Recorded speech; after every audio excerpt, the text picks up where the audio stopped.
Welcome to Faces of Abortion. I'm your host, Molly White. Faces of Abortion is the only television program of its kind that deals with the painful truth of abortion.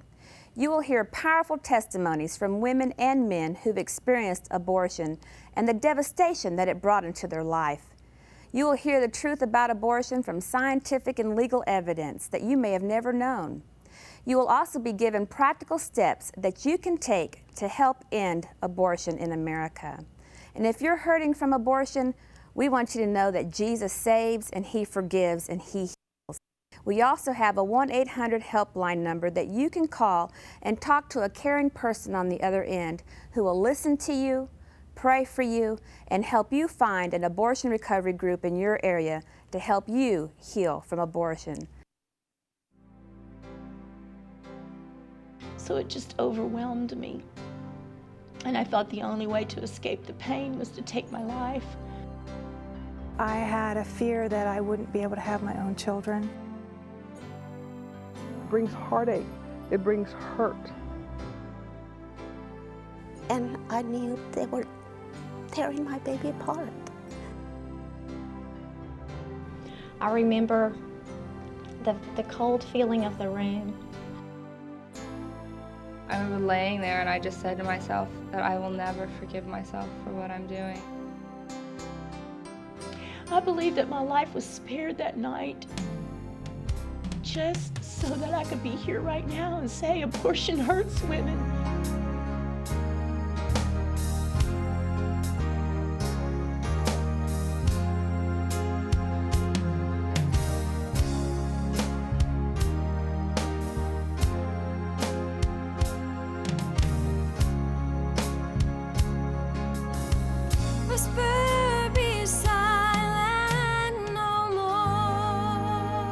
Welcome to Faces of Abortion. I'm your host, Molly White, and I'd like to introduce my co-host, Clayton Trotter, the General Counsel of the Justice Foundation, and Alan Parker, the President of the Justice Foundation, and our special studio guest, Tracy McGee.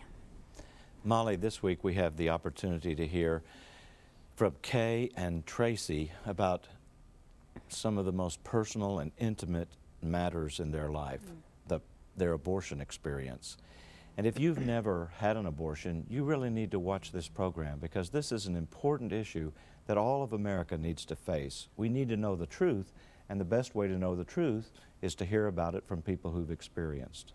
That's right, Alan. And here you're going to listen to Kay's testimony in her own words.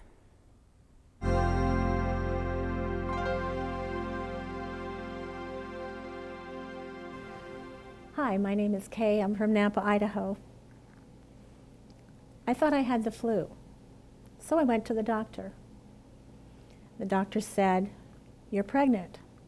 I said, "I can't be. I have 2 girls, 16 and 13, and there's no way. I've been told I cannot be pregnant again." "Well, you are." A nurse standing in the corner of the room looked at me, who'd been observing, and said, "Well, lucky for you, today you have a choice." I grabbed onto that sentence, but I had no idea the consequences it would cause. After they convinced me that I was pregnant, I went home and spoke to my husband. And as most good wives do, I convinced him it was a darn good idea to go ahead and have the abortion. I mean, after all, it was just tissue. I've always been a little heavy set, and I've always had red hair, so I've always kind of been the blunt of jokes.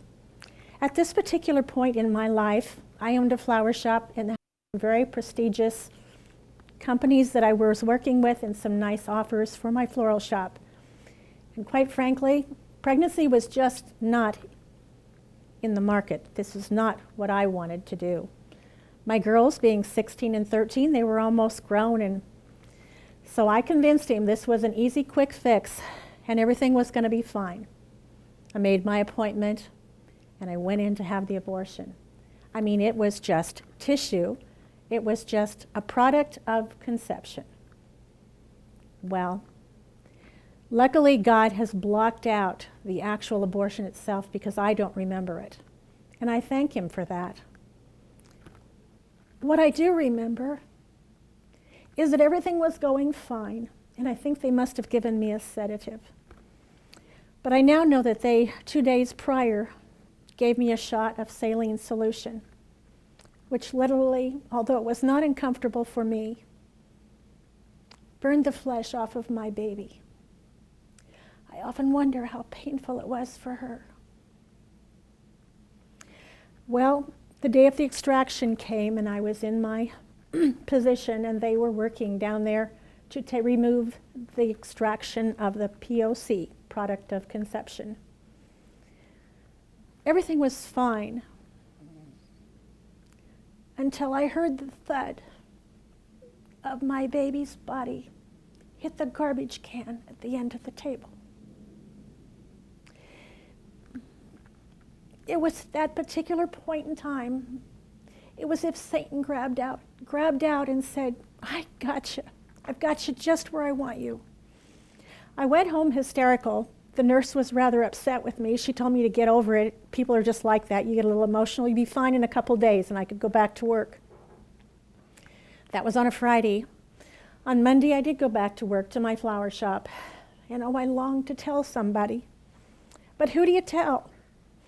I thought about talking to my pastor because actually I was in the choir at church at the time, and I'd always been active in the church. But how do you go to your pastor and say, well, this weekend I just found out I was pregnant and I decided I just got rid of the tissues, so I'm having some guilty problems. You know, looking back now, my pastor would have lovingly taken me in his arms and understood. But at that point, you are so filled with shame and so filled with the horror of what you realize you've done, you can't. So then I thought about my best friend, but she was a Christian too. And I was so afraid to look into her eyes and what she would respond to me when I told her. So that wasn't an option. I felt out a couple of my not so churchy friends, but you know what? From them, after feeling them out a little bit, all I would have heard was, it's no big deal, everybody does it, just get over it. So know what you do? You don't tell anybody.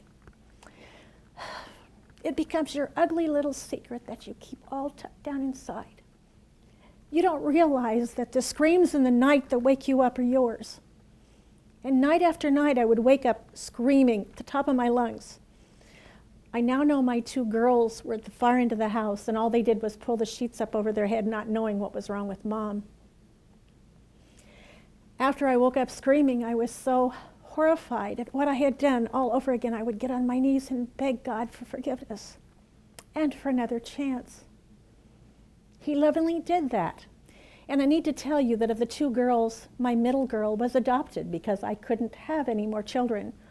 So for me to have one child and be pregnant was really a miracle, but to have the second child, which is really the replacement child, was even more awesome. God had literally showed me that he'd forgiven me. But you know what? Their quick fix and their easy answer,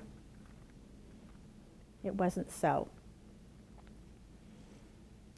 When they tell you quick fix, do you call 18 years a quick fix?